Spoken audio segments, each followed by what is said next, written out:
Friends, my name is Nizamuddin Ahmed Siddiqui and I am an assistant professor of law at West Bengal National University of Juridical Sciences, Kolkata. I will be taking this unit on judicial expansion of rights on behalf of the content writer Dr. K. Sita Manikayam, assistant professor Dr. B.R. Ambedkar Law College, Andhra University.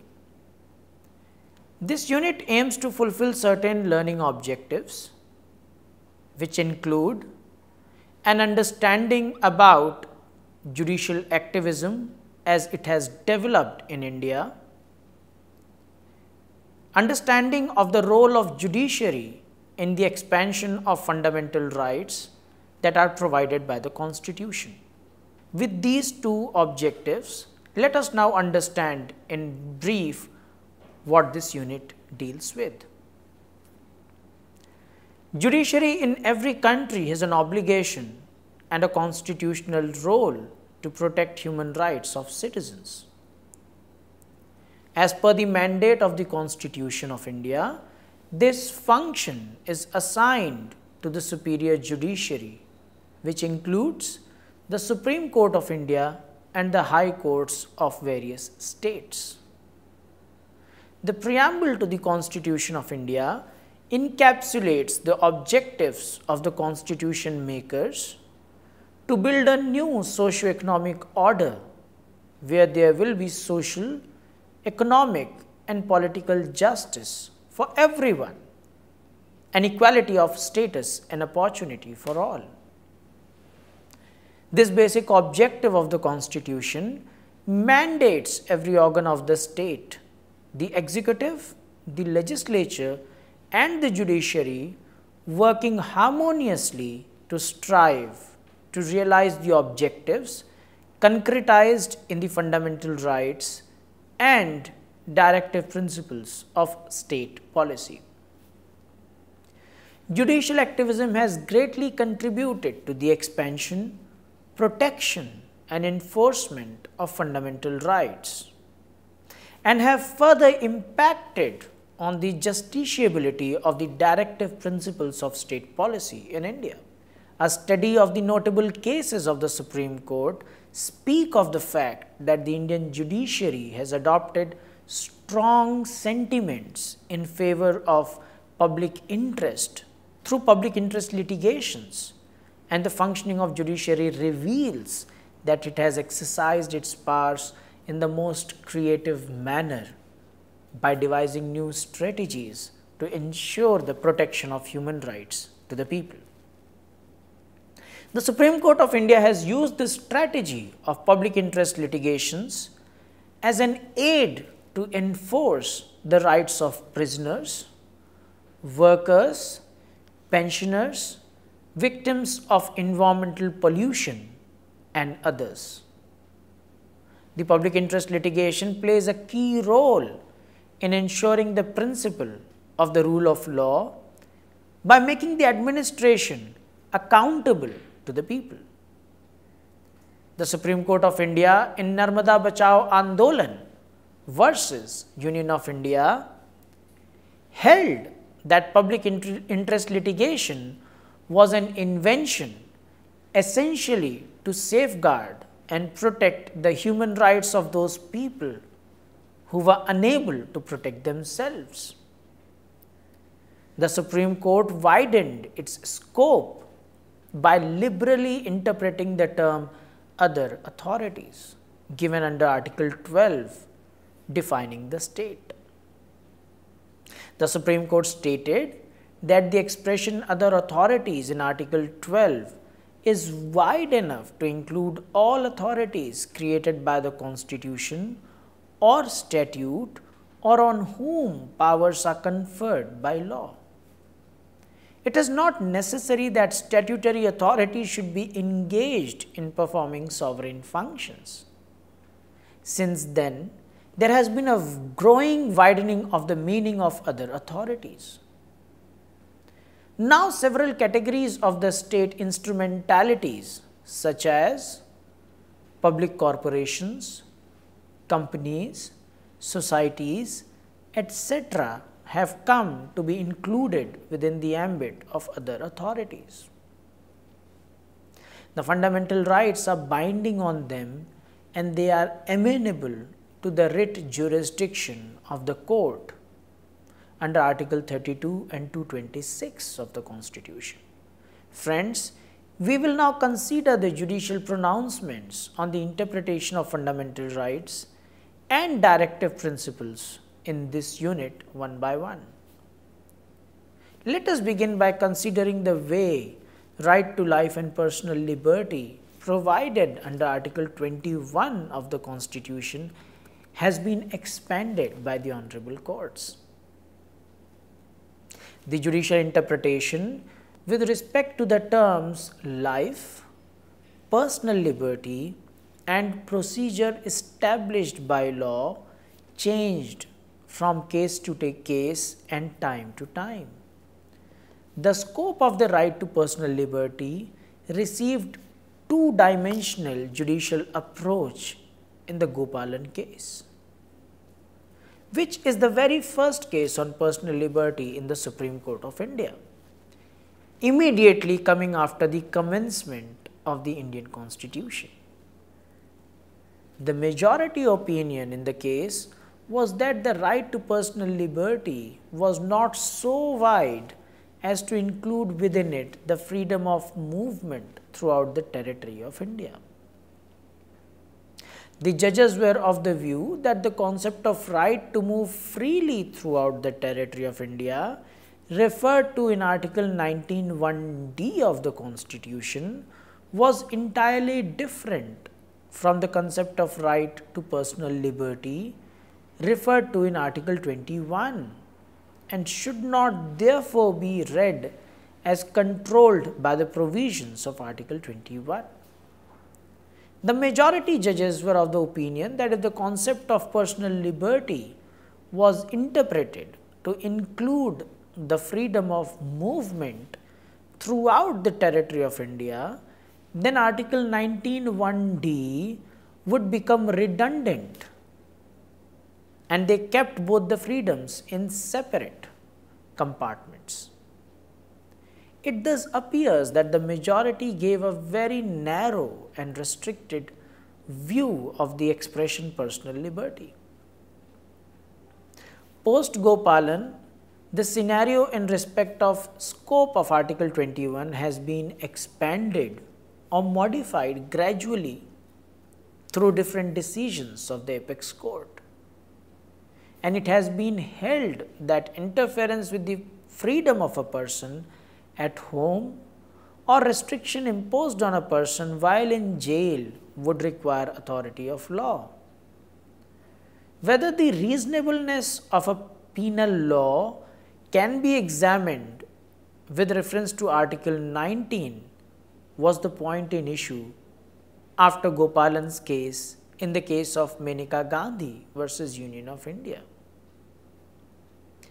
The apex court opened up a new dimension and laid down that the procedure cannot be arbitrary, unfair or unreasonable one.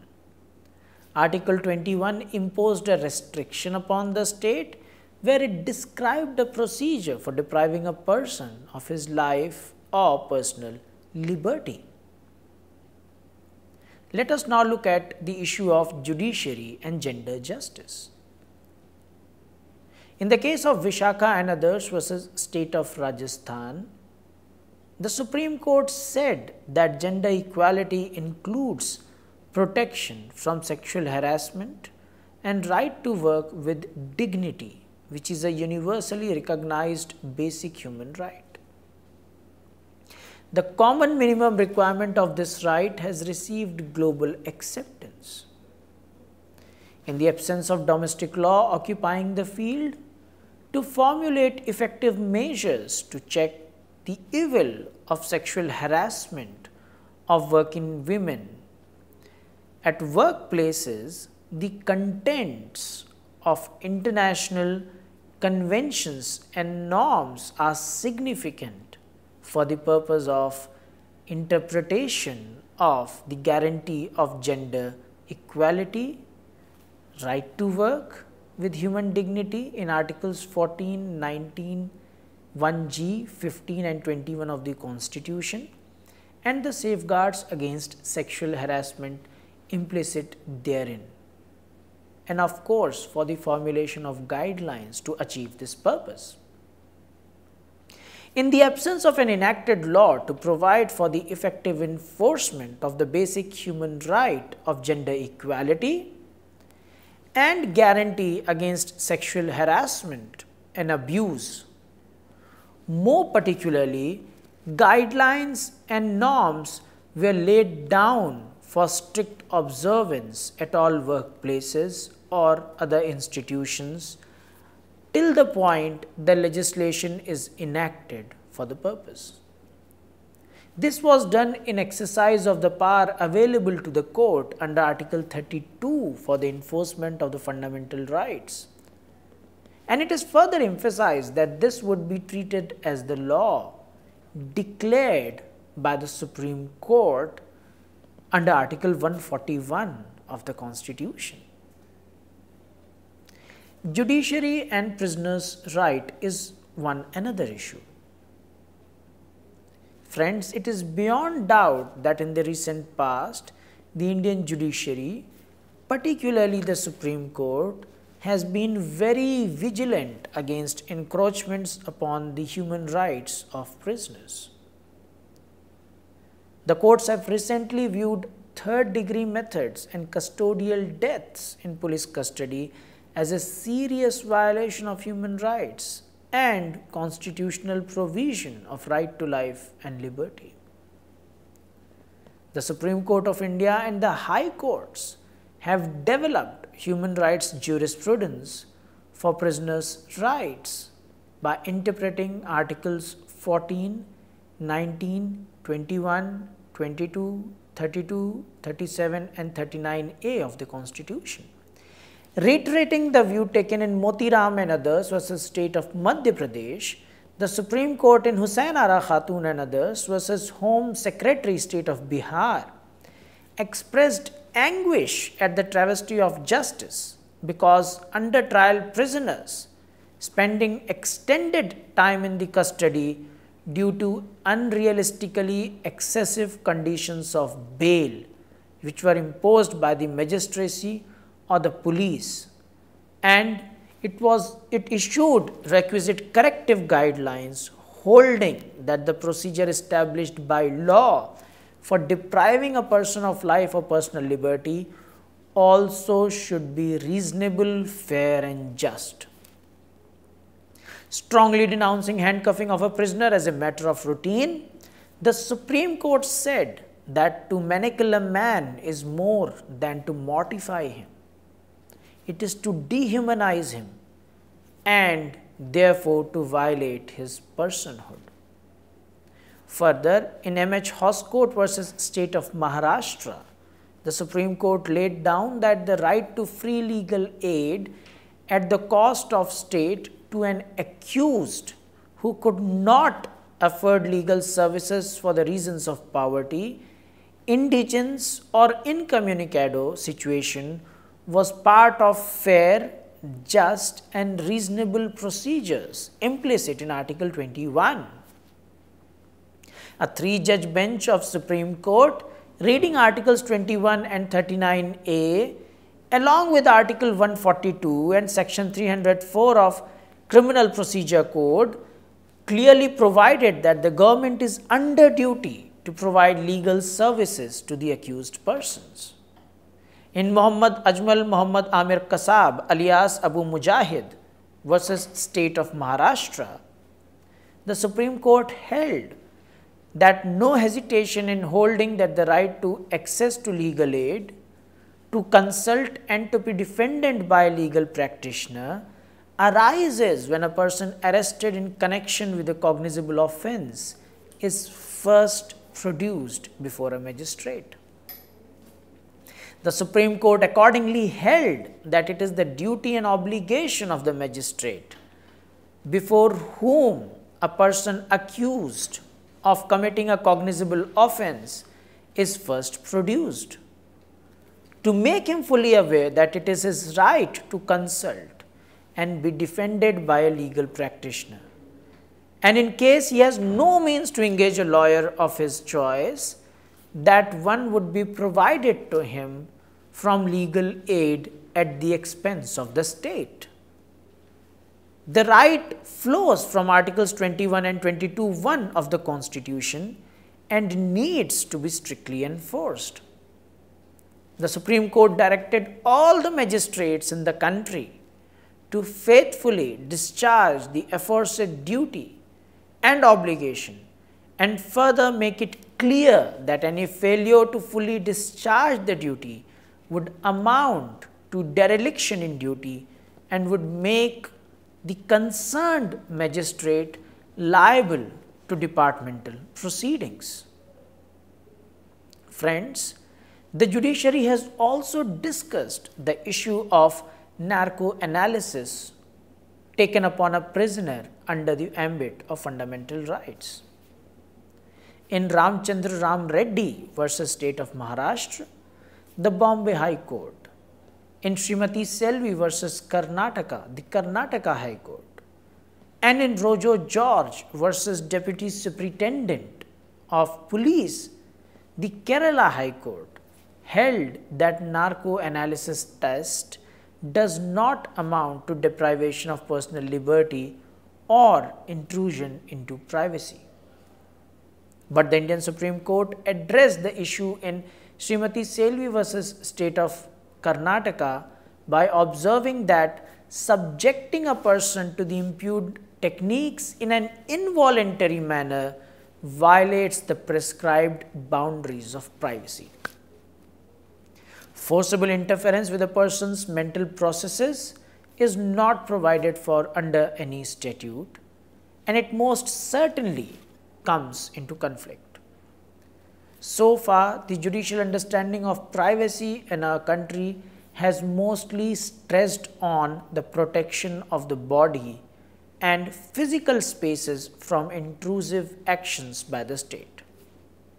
While the scheme of criminal procedure as well as evidence law mandates interference with physical privacy through statutory provisions that enable arrest, detention, search and seizure among others.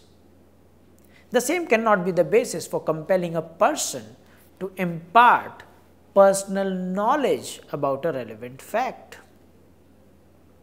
The theory of interrelationship of rights mandates that the rights against self-incrimination should also be read as a component of personal liberty under Article 21. In TV Vatheeswaram versus State of Tamil Nadu, the Supreme Court held that delay in execution of death sentence exceeding 2 years would be sufficient ground to invoke protection under Article 21, and the death sentence would be commuted to life imprisonment. The cause of the delay is immaterial. The accused himself may be the cause of the delay in such situations. In Sher Singh versus State of Punjab, the Supreme Court said that the prolonged wait for execution of a sentence of death is an unjust, unfair and unreasonable procedure, and the only way to undo that is through Article 21. But the court held that this cannot be taken as the rule of law and has to be applied to each case, and each case should be decided upon its own facts. The Rajasthan High Court, by an order, directed the execution of the death sentence of an accused by hanging at the stadium ground of Jaipur. It was also directed that the execution should be done after giving widespread publicity through the media. On receipt of the above order, the Supreme Court in Attorney General of India versus Lashma Devi held that the direction for execution of the death sentence was unconstitutional and violative of Article 21. it was further made clear that death by public hanging would be a barbaric practice.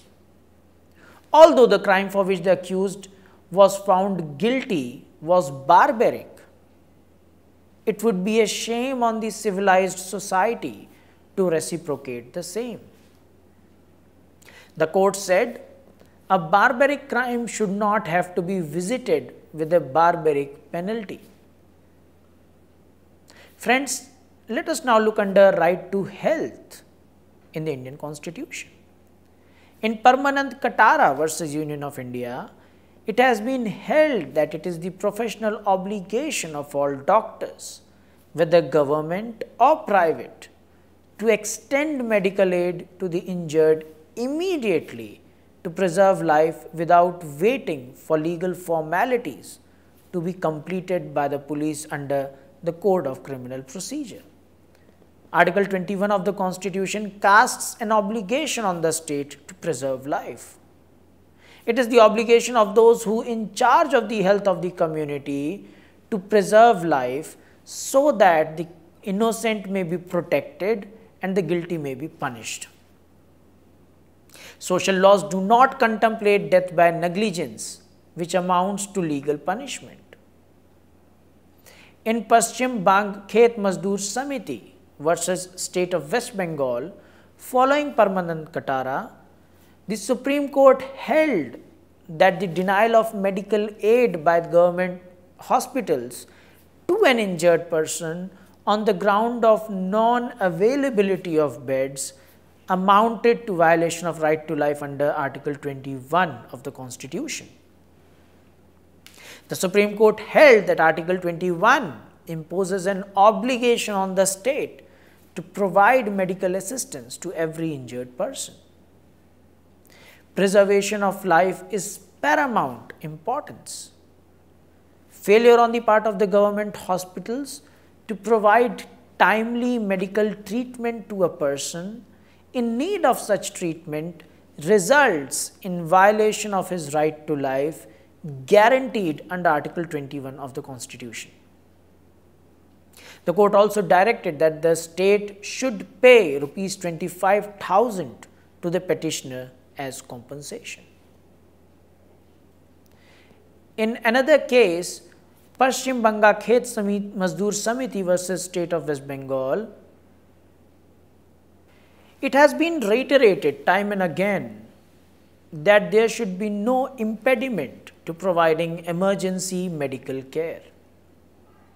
In Pravat Kumar Mukherjee versus Ruby General Hospital and others, it was held that a hospital is duty bound to accept accident victims and patients who are in critical condition, and that it cannot refuse treatment on the ground that the victim is not in a position to pay the fee or meet the expenses, or on the ground that there is no close relation of the victim available who can give consent for medical treatment.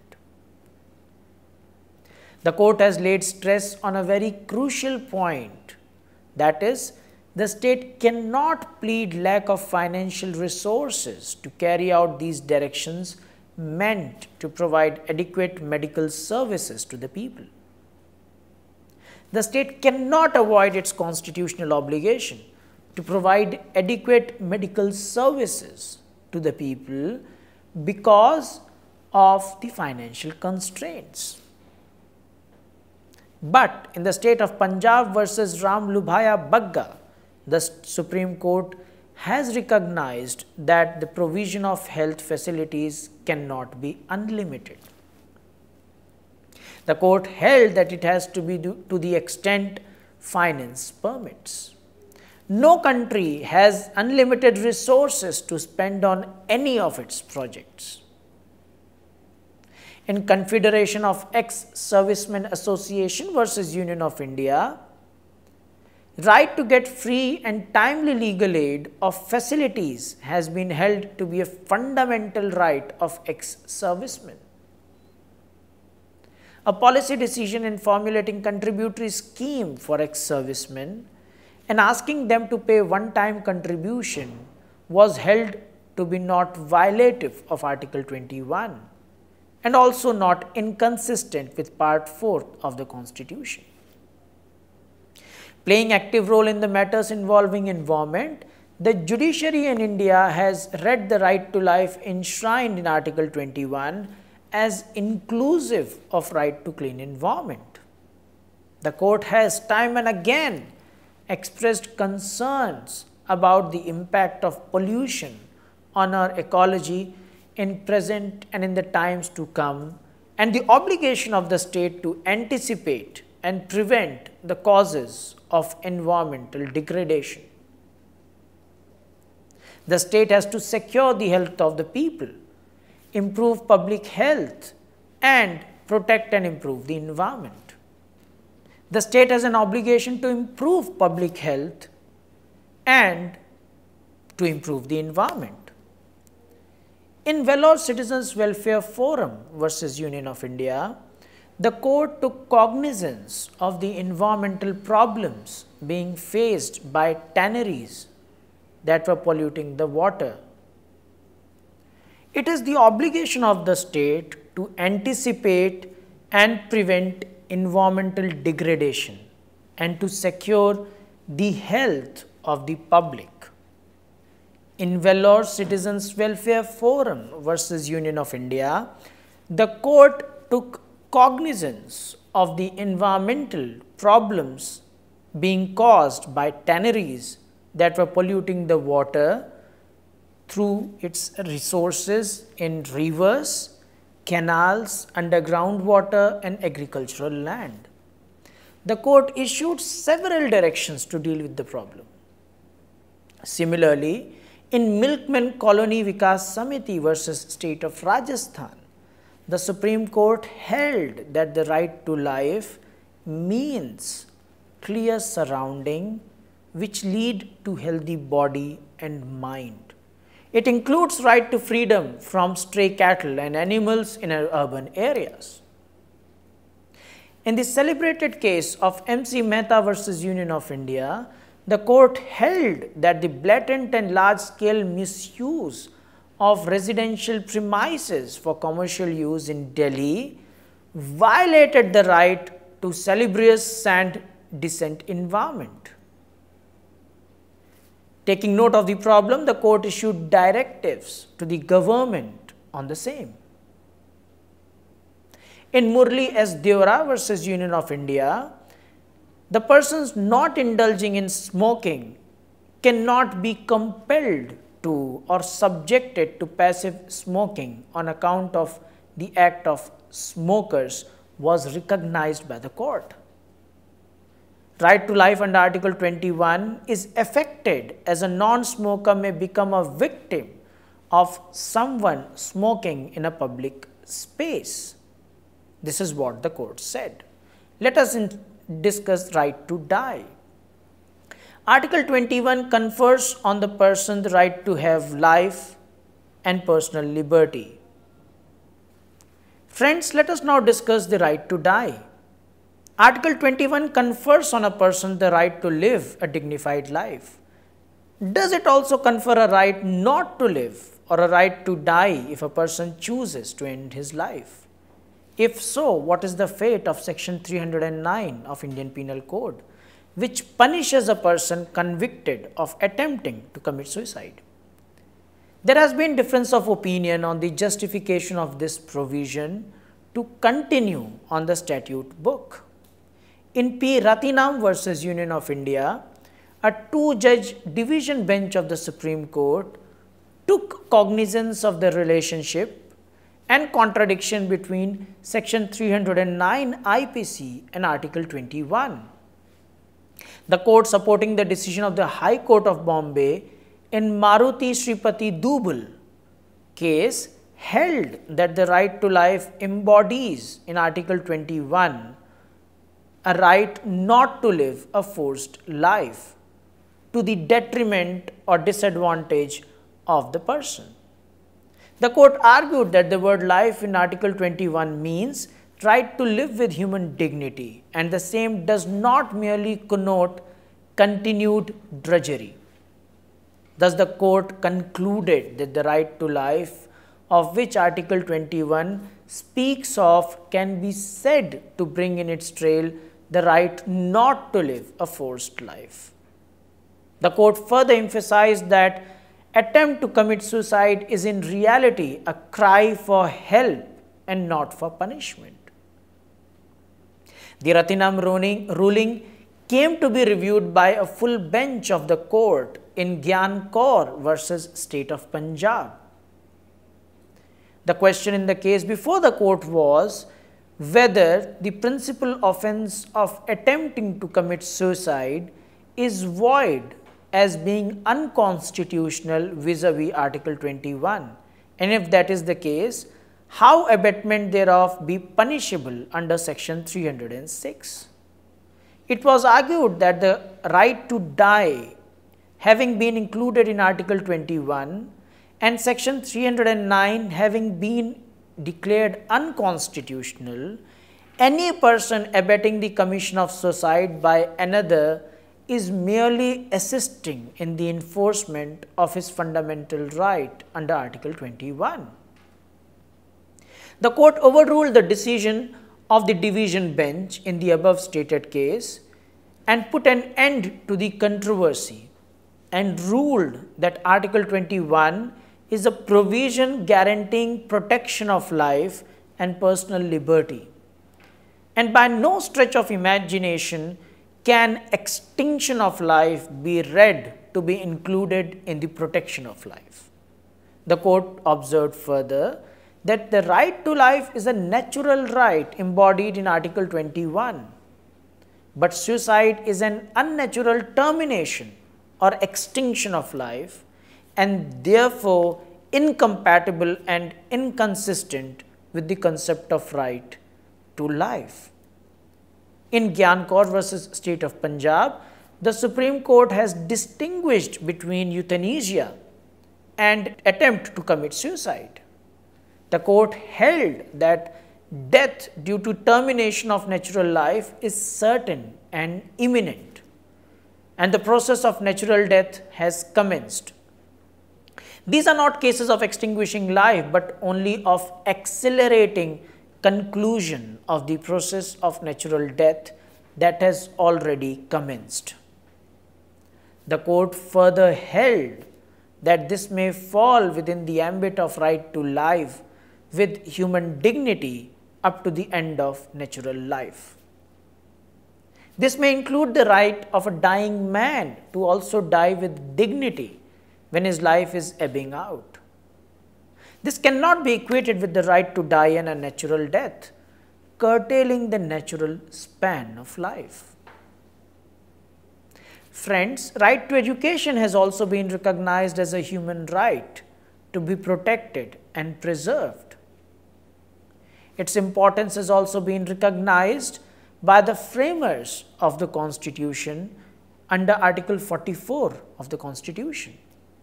Friends, right to education has been recognized as a human right to be protected and preserved. Its importance has also been recognized by the framers of the Constitution under Article 41 of the Constitution. So as to convert a right to education into a fundamental right to education, the courts in India played a vital role. In Mohini Jain versus State of Karnataka and others, the observations of the court were as follows. The directive principles which are fundamental in the governance of the country cannot be isolated from the fundamental rights which are guaranteed under Part 3 of the Constitution. These principles must be read into the fundamental rights. Both of them are supplementary to each other. The state is under a constitutional mandate to create conditions in which the fundamental rights guaranteed to the individual under Part 3 could be enjoyed by all. Without making right to education under Article 41 of the Constitution a reality, the fundamental rights under Chapter 3 shall remain beyond the reach of large majority which is illiterate. Friends, right to life is the compendious expression for all those rights which the courts must enforce because they are basic to the dignified enjoyment of life. The court holds that every citizen has a right to education under the Constitution. The state is under an obligation to establish educational institutions to enable the citizens to enjoy the said right. The state may discharge its obligation through state-owned or state-recognized educational institutions. When the state government grants recognition to the private educational institutions, it creates an agency to fulfill its obligation under the Constitution. The students are given admission to the educational institution, whether owned by the state or recognized by the state, in recognition of their right to education under the Constitution. In Unnikrishnan, JP and others versus State of Andhra Pradesh, the court stated, in order to treat a right as a fundamental right, it is not necessary that it should be expressly stated as one in Part 3 of the Constitution. The provisions of Part 3 and 4 are supplementary and complementary to each other. Fundamental rights are but a means to achieve the goal indicated in Part 4 and must be constructed in the light of the directive principles.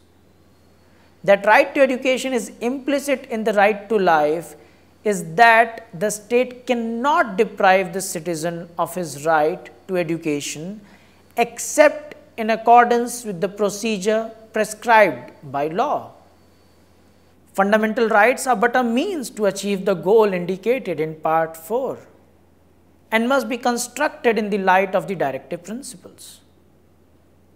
That right to education is implicit in the right to life is that the state cannot deprive the citizen of his right to education except in accordance with the procedure which is prescribed by law.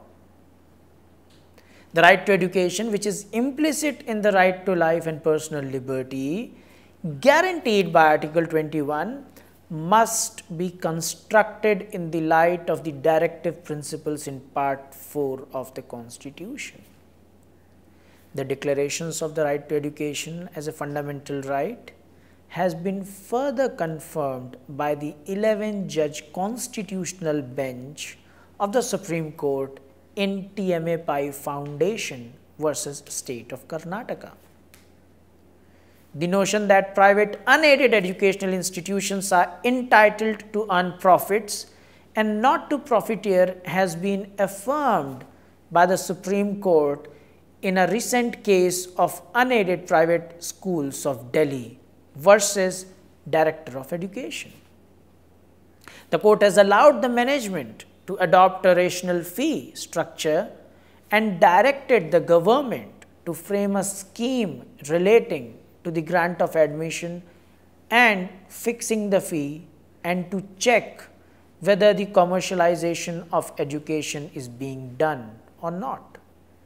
Friends, in conclusion, we can say that judiciary has played a proactive role in all spheres, be it environment, police system, status of women, etc., leading towards their amelioration and ensuring that justice is delivered in its entirety. Judicial activism is not an aberration. It is an essential aspect of the dynamics of a constitutional court. It is a counter-majoritarian check on democracy. Judicial activism, however, does not mean governance by the judiciary. It also must function within the limits of the judicial process. With this, we come to an end of this presentation. Friends, I thank you all for listening with patience.